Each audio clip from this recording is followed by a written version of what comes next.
Hey guys, this is Joseph, ABC Sewing Machines. Today we're going to be covering the Juki single needle machine. This is probably one of my favorite units. It's the longest running series by Juki in the single needle family. The model number is a DDL-5550. Now, there's another similar machine from Juki. One is made in China and one is made in Japan. The DDL-8700 is the China-made unit, and the DDL-5550N is the Japan-made unit. Today we're working with the Japan unit, and basically we're going to be covering just the basics on the machine, the threading, bobbin case, and winding your bobbin. Okay, so we'll go right into it. Right here, if you look on the machine, we have two separate thread posts. Okay, the left one is for your needle, the right one is for your bobbin. Okay, so we'll start with the bobbin. The thread just goes straight up into the eyelet, back to front. Okay, from here, it's going to go down into our bobbin winding assembly. It goes through the eyelet, left to right. From here, it goes back, and make sure it goes all the way into the middle of these two washers. Okay, most people I see, they loop it around, but it's not actually going inside, so there's no tension. So even if you have to open it up and make sure it goes all the way into the core, that is what we're shooting for. Okay, we have our empty bobbin. Load it into the bobbin holder. We go ahead and wrap our thread starting from the bottom side. You want to wrap it probably about, a good, 5 to 10 times, just so it doesn't slip out. Okay, we're going to go ahead and engage the bobbin winder forward. Okay, once we have this engaged, we turn on the machine. Now, there's two times where you would actually wind the bobbin: when you're actually sewing, or let's say you forgot to put a bobbin on while you're sewing, so we're going to do it separately. So whenever you're winding the bobbin without sewing on fabric, you always got to remember to take out the thread outside of your needle. Okay, what happens if you don't have a bobbin and you have thread in the needle, it will wrap around the bobbin. So that's a pretty common issue that we see here. Easily preventable, so just make sure you know which way that you're going. Okay, so we're going to be winding it without sewing on anything. So we have the thread outside the needle. I like to lift up the foot using the lever in the back. We'll lock it up in the up position, so it's just not the feed dog and the metal foot just kind of hitting each other. Okay, so once the foot is up, we have the bobbin engaged. We're going to go ahead and start engaging the needle. So we can see it starting to wind. If you take a closer look here, if you look at this thread coming into the bobbin, we can see that it's not flailing around. Okay, that's a good sign saying if you're actually inside of the tension discs or not. If you see this thread kind of bouncing up and down, something is wrong, or you need to add a little more tension by dialing in this little knob right here. Okay, so righty-tighty, lefty-loosey.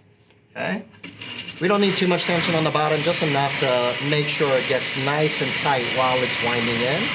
Once it finishes, the bobbin will disengage. Okay, so this is one way to do it. We have the foot in the up position, the thread out of the needle, very important.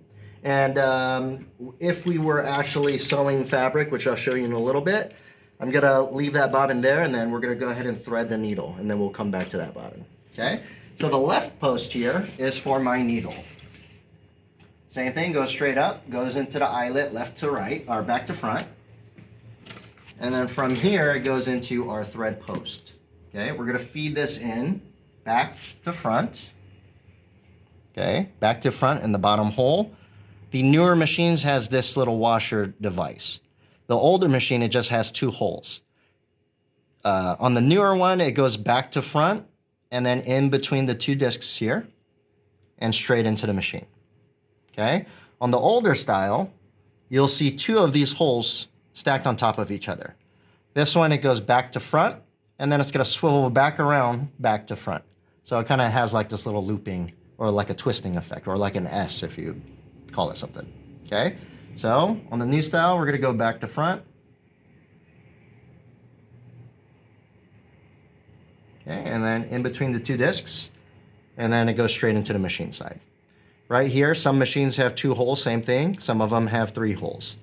On the two-hole one, most common is two holes, right to left on the top hole, and then swivel around right to left. So that little S or that swivel is kind of the same concept that we would use up here. Okay, once we have that, it goes straight down into the take-up, into the tension assembly. Some people loop it into here. It is not necessary, so we're just gonna go by the book this time. It's gonna go right around the tension discs. Same thing, make sure it goes all the way into the inside. You don't want the thread just hanging right here on the rim of it, okay? Once it goes in once, it's gonna go over this little cut U-shaped kind of a take-up spring. Okay, so when I pull this, I should see this bouncing up and down. Okay. After that, it goes underneath this little L bracket. It's going to go up into this guide from right to left. Right to left through the take-up lever. This is the lever as it sews. It just starts bouncing up and down. Right to left. Okay. One more guide here on the left side. One more guide right above the thread guide. So this one, you just got to make sure that this piece is lined up centered with your needle. Okay.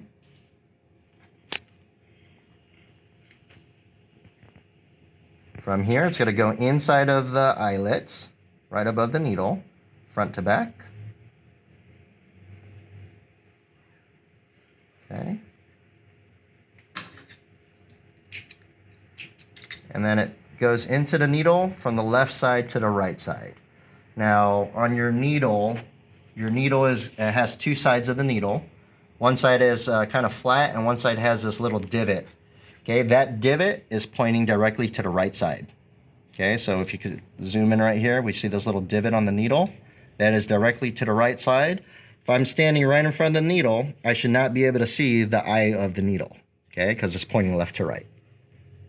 So one little trick is if you know what side your needle is supposed to go into your machine, that is always wherever the divot is, wherever that little dip curve is, that's always going to be your exit point for your needle. Okay, so this is going to go left to right.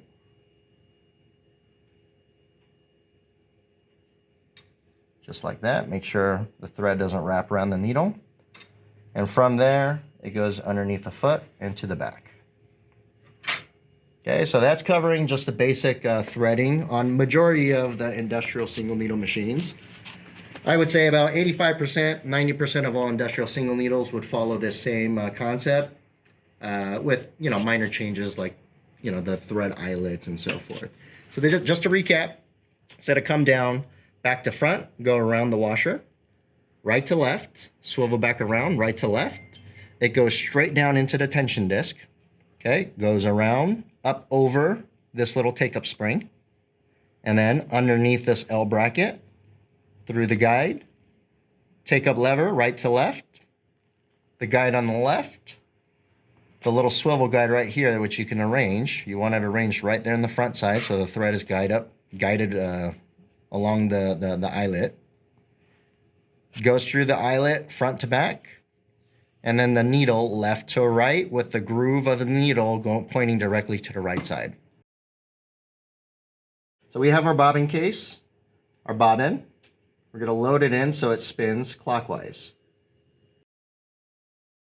Okay, so looking at it from the back, it spins clockwise, goes through the little slit. You want to wrap it all the way underneath this little tension spring. Okay, that's what's applying the pressure. You want about a good, I'd say about an inch or two of thread hanging over. We want this U piece pointing to the top side of the machine. You have this little finger divot, which has a female version right here on the hook. So we just need to match that up. Only one spot it'll go in, and make sure that you hear this click when you push it in. We don't want that falling out when we're sewing. So once we have that, we have our tail just hanging over. We're gonna tilt back our head. If you want to go one more extra step, I highly advise priming your first stitch. You want both threads above the needle plate and below the foot. Okay, so we're gonna go ahead and just rotate by hand. It catches our bobbin. I can feel tension, and then if I pull back, there comes my bobbin and my top thread. Both of these threads go straight to the back, underneath the foot, and to the back.